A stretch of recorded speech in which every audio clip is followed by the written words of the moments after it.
Hi guys, today we're going to talk about two different types of problems. The first type of problem we're going to look at involves SAT style questions. These are going to be kind of a way to assess all of the different types of parabolas that we've looked at so far.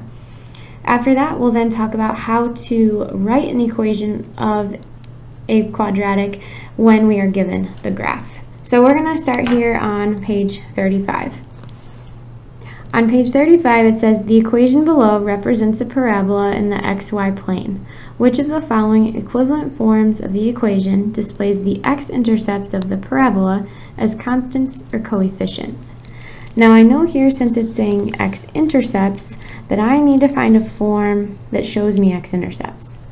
Well, factored form is the best form to show me those x-intercepts, because I know I can look inside the parentheses and see where it crosses the x-axis.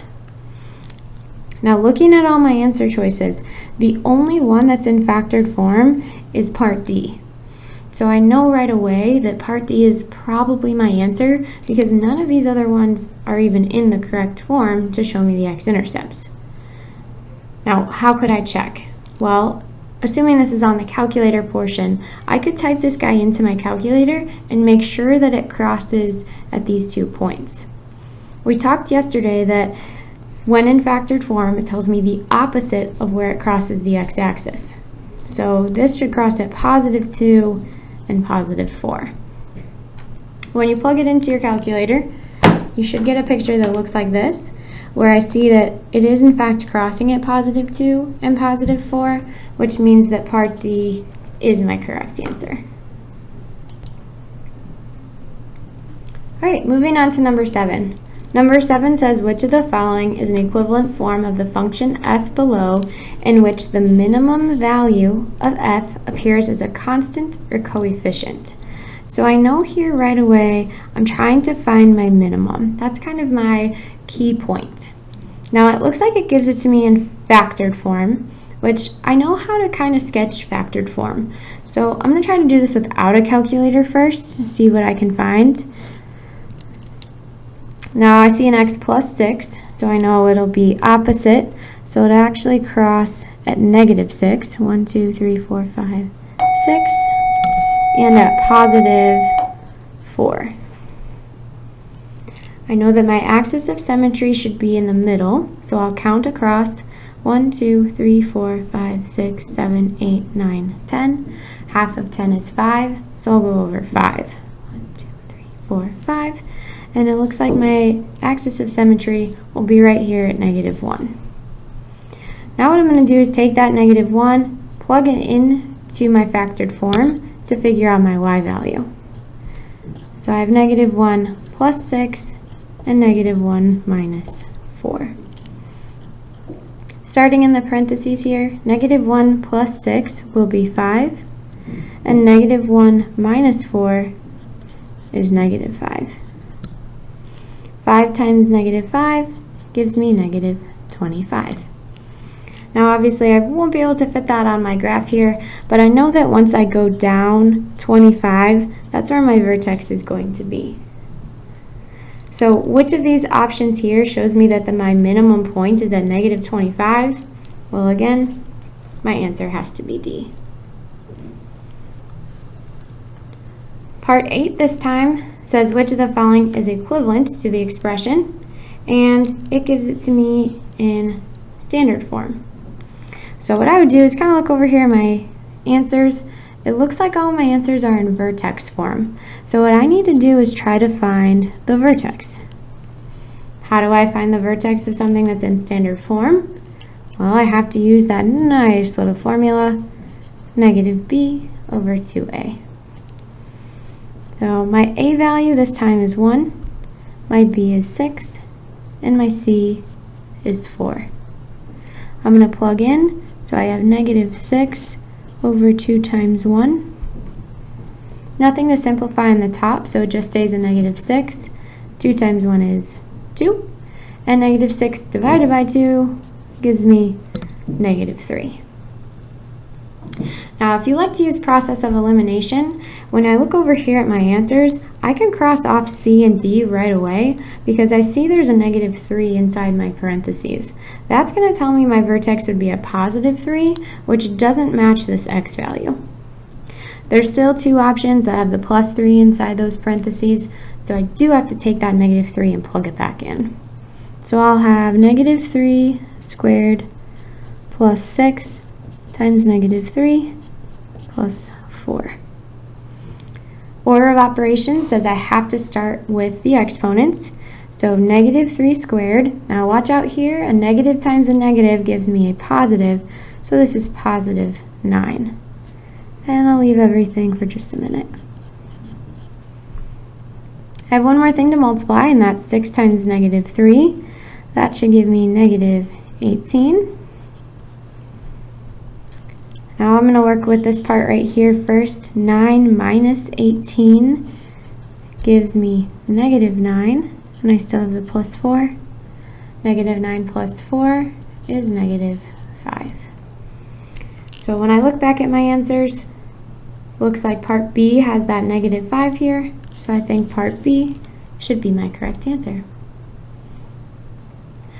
Go ahead right now and pause your video and try the next couple problems on your own. I will show you the answers on the video so you can check your work. Alright, for number 9, the answer should be A. It's again looking for x-intercepts, means I need it in factored form. It gives me the two x-intercepts at -4 and 5. I know those have to be opposite, so I should be looking for x plus 4 and x minus 5, which corresponds with A. On the back, number 10, it's asking me to find something to do with the vertex, so I know it needs to be in vertex form. Now, if you were using process of elimination, you could have gotten rid of A and D, because those are not in vertex form, which leaves me with just B or C. Again, it gives it to me in standard form, so I need to use my little formula to find that vertex, just like we saw on the previous page. Number 11 is again very similar, where it gives it to you in standard form, and I saw all my answers here were in vertex form, so again, find your vertex. Answer should be B. Number 12 was a little bit different. It wants something that shows your x-intercepts, so I know I'm looking at factored form, so I could get rid of B and C because those are both in vertex form, so they're not giving me the x-intercepts. Now what I did was I took this in standard form here and I plugged it into my calculator to see the intercepts. If you look at my graph here, it looks like it crosses at -2 and +6. So which of my answers follows -2 and +6? Has to be D, because again I need that to be opposite. You will have an additional worksheet with a few other SAT style questions that you can practice. So you can either pause your video and start practicing those now, or you can keep listening to the video and we'll talk about the next type of problem that I want us to look at today. Alright, we are on page 37. This is now starting part 5 of component 1. We won't get through all of this today, but we will get through kind of 1/3 of it. So what we're doing in this section is we are going to be given a graph, and our goal is to write the equation for the graph. Now we've talked about 3 different types of equations. We have vertex form, factored form, and standard form. So we're going to talk about how to find or how to write the equation for each of those different types of forms and when it's most appropriate to use each form. So the one that we're going to look at today is vertex form. I think this one is the easiest one to write. So I will write something in vertex form if the vertex is easily identifiable through the graph. So if you can look at the graph and easily see your vertex, then you probably want to write it in vertex form. So in example number 1, here's my picture. Hopefully when you look at it right away, you can see that your vertex is right here. So off to the side, I just kind of like to write down what my vertex is.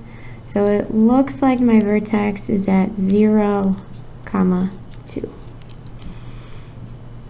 Now I'm going to put that into my vertex form, and we saw this on your quiz a little bit. After I have my vertex, I'm going to start with my y equals. I'm going to leave a space because I know I'll need to think about that a value, and I'll put x inside with my squared outside my parentheses. Now because I have a 0 here, you kind of have a little bit of room for creativity. You can either put a plus or a minus there, because adding 0 and subtracting 0 doesn't change anything. I now have a plus 2 as my y value, so I'll put a plus 2 outside my parentheses. Now I always need to remember to find this number out front, and it can be kind of tricky. In order to do that, what we're going to do is look at our graph. I'm going to start with my pencil on the vertex. And I'm going to just check and see if that pattern that I usually follow is the same. So that's back to our pattern, the 1, 1, 2, 4, 3, 9 pattern. So let's just check and see if that is the same. If I go over 1, I go up 1. Okay, so far it's following my pattern. Starting on my vertex, I go over 2, up 1, 2, 3, 4. Again, follows my pattern. I can check over 3, but it doesn't look like I'm going to be able to tell. So if your graph follows this exact pattern, the number out front is going to be a 1. In example number 2, we'll see what happens when it does not follow that exact pattern. So in example number 2, again, I can easily see my vertex. So my vertex is at 1, 2, 3, 4, 5, and up 1, 2, 3, 4. So I'm going to put that into my vertex form. I have y equals, in my parentheses with the x, I know I'm looking at a positive 5, but I need to make it opposite, so it'll be negative 5. And then I have a positive 4 as my y value, so it should be a plus 4. Now to find this little number out front, I'm going to again start at my vertex. My normal pattern was my 1, 1, 2, 4, 3, 9. So normally when I was at my vertex, I'd go over 1 and up 1. Well, I don't see that point on my graph, so clearly that's not what's happening. So I'm going to go over 1, but it looks like I have to go down, and not 1, but I think I'm going down 2. So instead of going up 1, I went down 2. Alright, if I go over 2, looks like I have to go down 1, 2, 3, 4, 5, 6, 7, 8 until I get to a nice point here. So if you look at your pattern here, how did I get from 1 to negative 2? How did I get from 4 to negative 8? It looks to me like all of these numbers here, my y values, are being multiplied by negative 2. Because of that multiplication by negative 2, I need to put a negative 2 out front. Now a little trick so you don't have to check your pattern every single time. Once you move over 1, however many units you have to count down or have to count up is always going to be that number that's out front. So because I went over 1 and down 2, that down 2 automatically tells me I should have a negative 2 out front. You should have an extra worksheet that has a couple other problems for you to practice with, so go ahead and work on those. Your homework tonight is to finish that additional worksheet. Any questions that you have, make sure you jot them down because we will start with going over that homework in class tomorrow.